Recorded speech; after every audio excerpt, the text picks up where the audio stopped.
Hello and welcome to this mudra practice with a meditation. Today's practice we are looking at Rupa Mudra, and this is taken from Mudras for Healing and Transformation by LIllian and Joseph LePage. Wonderful book, full of very helpful, supportive material and information to help balance the body, realign those energy centers, and possibly even combat disease, pain, and different imbalances or dis-ease in the body and mind.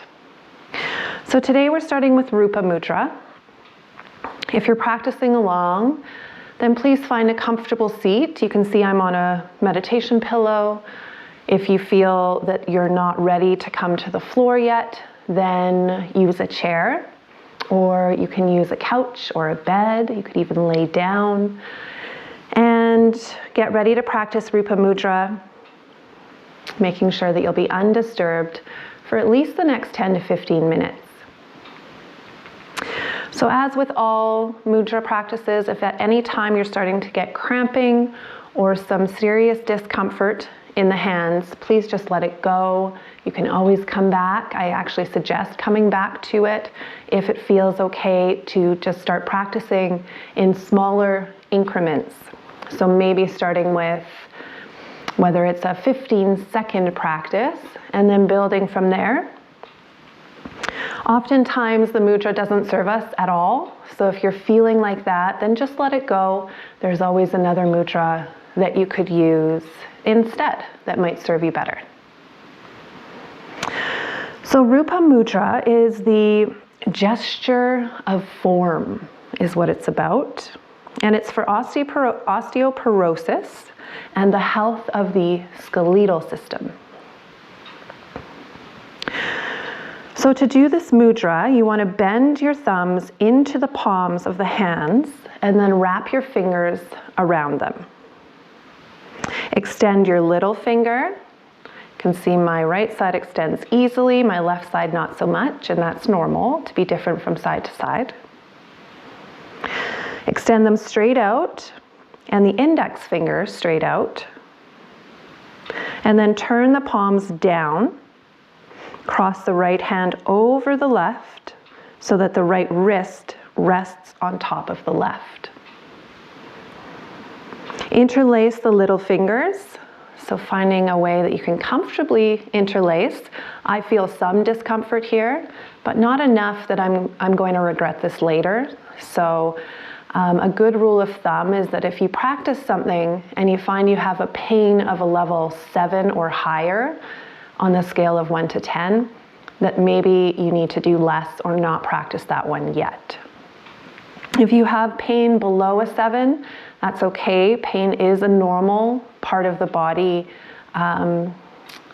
communicating with us. So just kind of listening to what the pain is and then maybe doing a little less next time until you get less and less pain over time, potentially. So now that they're interlaced, the index fingers are extended straight forward. Hold the gesture below the navel and rest the hands on the lap. So if you're laying in a bed or on a couch, you can just rest your hands on your lap.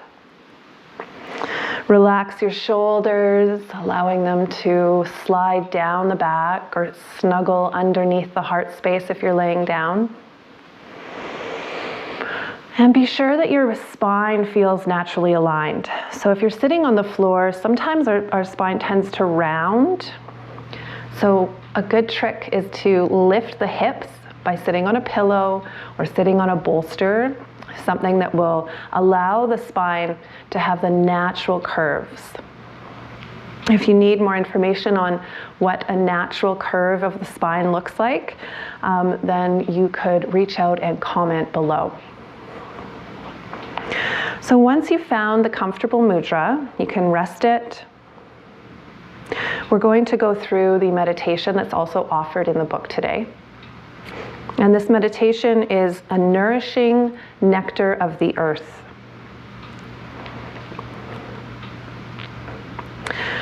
So you can close your eyes or soften your gaze, just letting those eyeballs kind of rest back into the sockets of the eyes.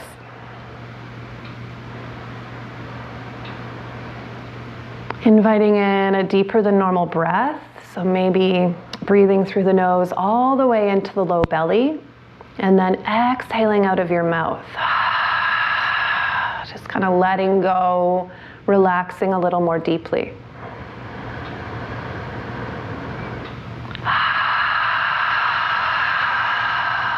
One more of those.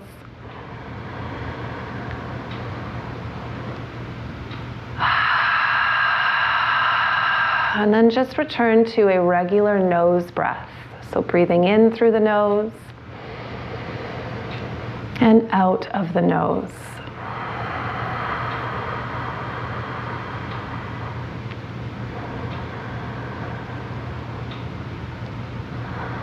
Inviting in this sense of observation. You don't need to do anything other than keep your awareness with your breath and your body. You might notice how your breath is gently directed down towards the base of your body. So the lower half of the body, kind of instilling a sense of being supported and grounded. If you're laying down, then the back side of your body, sending a breath to the back side of the body, really noticing where your body connects to the bed or the couch, the floor. And letting yourself surrender into that support beneath you.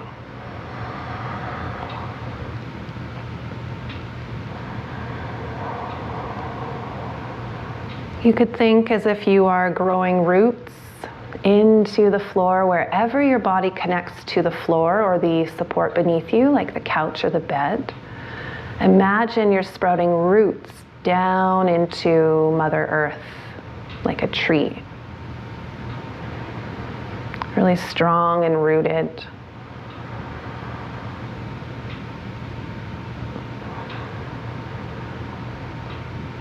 Now, as you deepen that connection to the earth, you could visualize its essence, the earth essence, as an amber color or nectar. Kind of visualizing the earth with this nectar, this amber colored healing, whether it's energy or liquid. You can envision it however you choose. Maybe it's as if it's the sunlight glowing off the earth in this amber color. And it contains all the nutrients and minerals that your body could possibly need to nourish itself, and especially to nourish your skeletal system.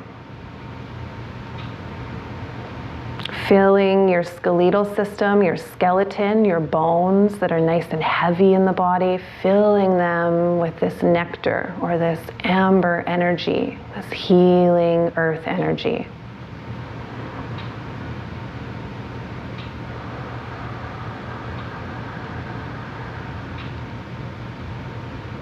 And with each inhale, you're drawing the nectar up from the earth.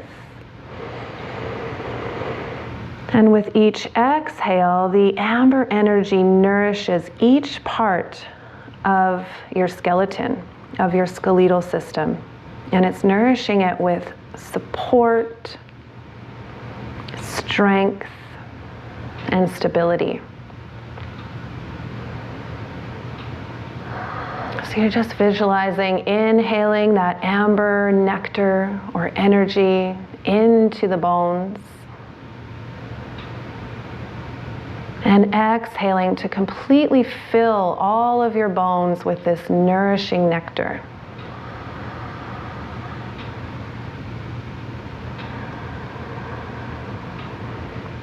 So now let's just inhale to bring that nourishing nectar into the bones of the legs.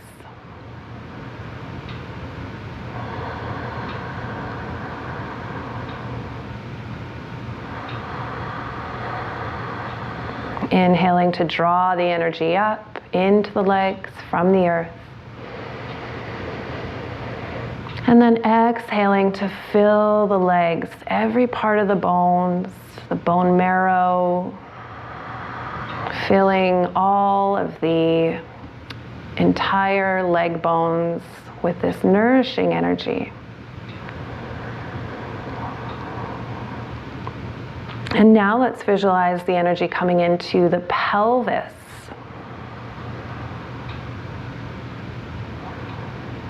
So you're inhaling this energy of amber, nectar, warm.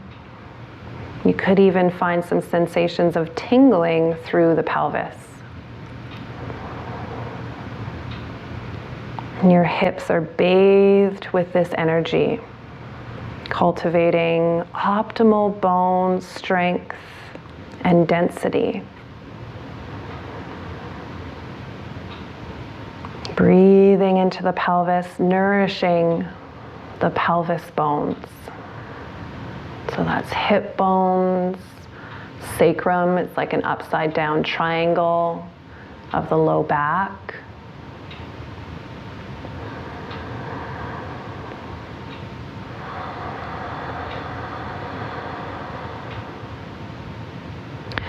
Now for your next few breaths, sense that earth's nectar flowing smoothly up and down your spine.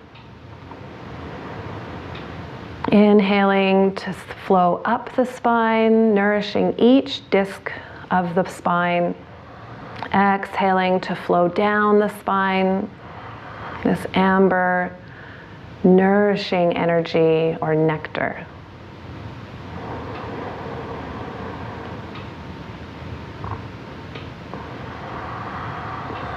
And continue breathing, inhaling to nourish up the spine. Exhaling to nourish down the spine. If you need to take a break with the hands, that's okay. You can come out at any time and continue the meditation.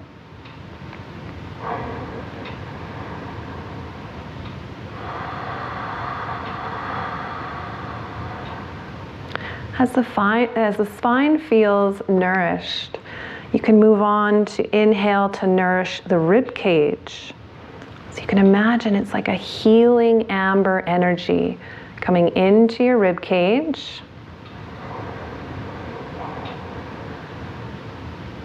Exhaling to think of the support and this ability to breathe smoothly so the rib cage can expand, the bones are really healthy and strong, dense.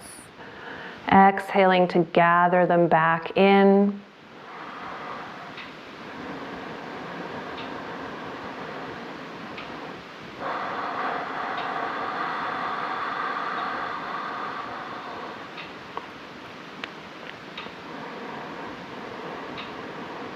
Now you're going to move on to the shoulders, the bones of the shoulders. So you can think of the clavicle bone, these bones that go across the upper chest.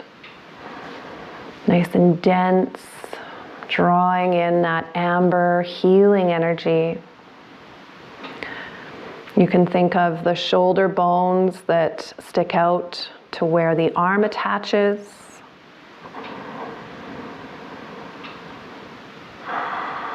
And you can move down the arms to the bones of the upper arm, the elbow joint. With your awareness, you're bringing that amber energy with you, filling the bones, providing strength, density, nourishment with each breath. And down to the lower arm bones.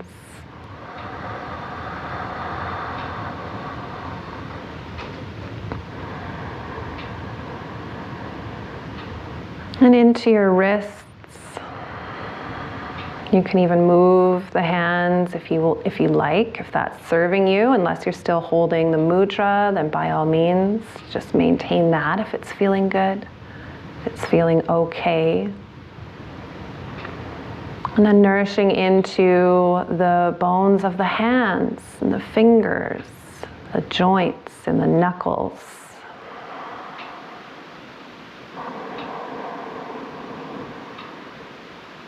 all the way to your fingertips, infusing them with strength and nourishment.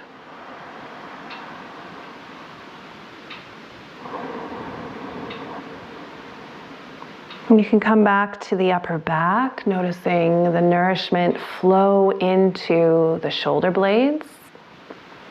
Those kind of blades on the upper back, they gently hug towards each other. There's kind of an artificial joint there where the shoulder blade lays on the back and the muscles hold the shoulder blades there. So if we lose our muscular abilities there, we end up allowing the shoulders to kind of wing out.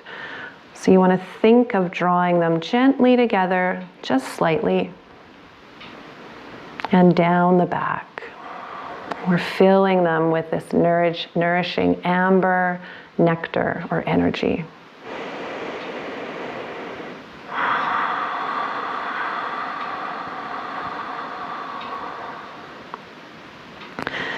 When that feels complete, you can continue nourishing up the neck, so the vertebrae of the neck, of the cervical spine.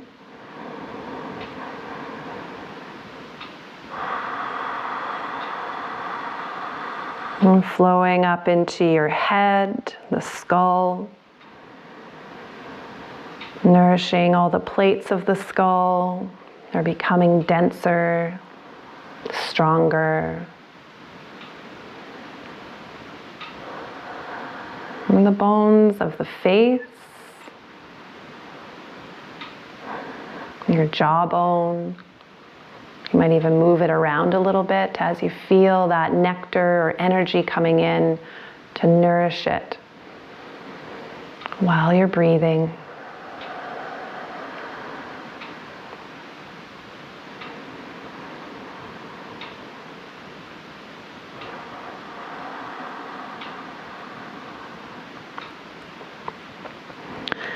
Now you can imagine all of the bones in your body are infused with the earth's nectar, this amber glowing color of beautiful healing, strengthening energy.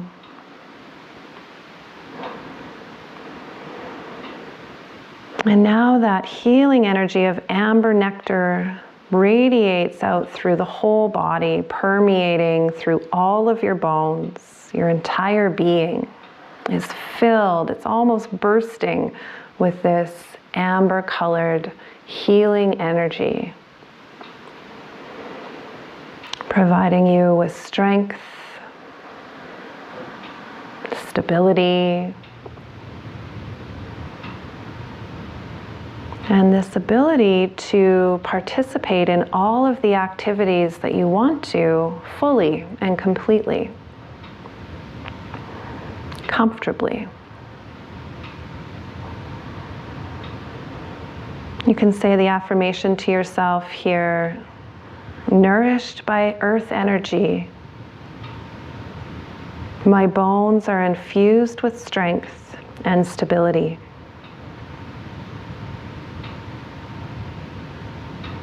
Nourished by earth energy.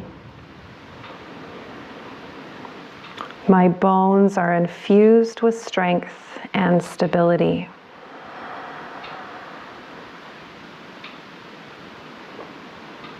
Nourished with earth energy. My bones are infused with strength and stability.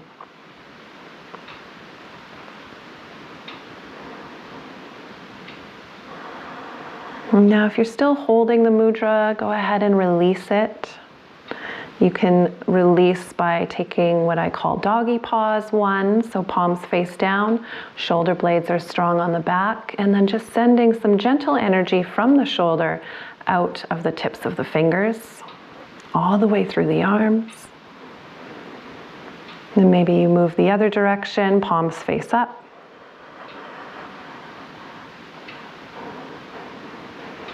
This is doggy pause 2.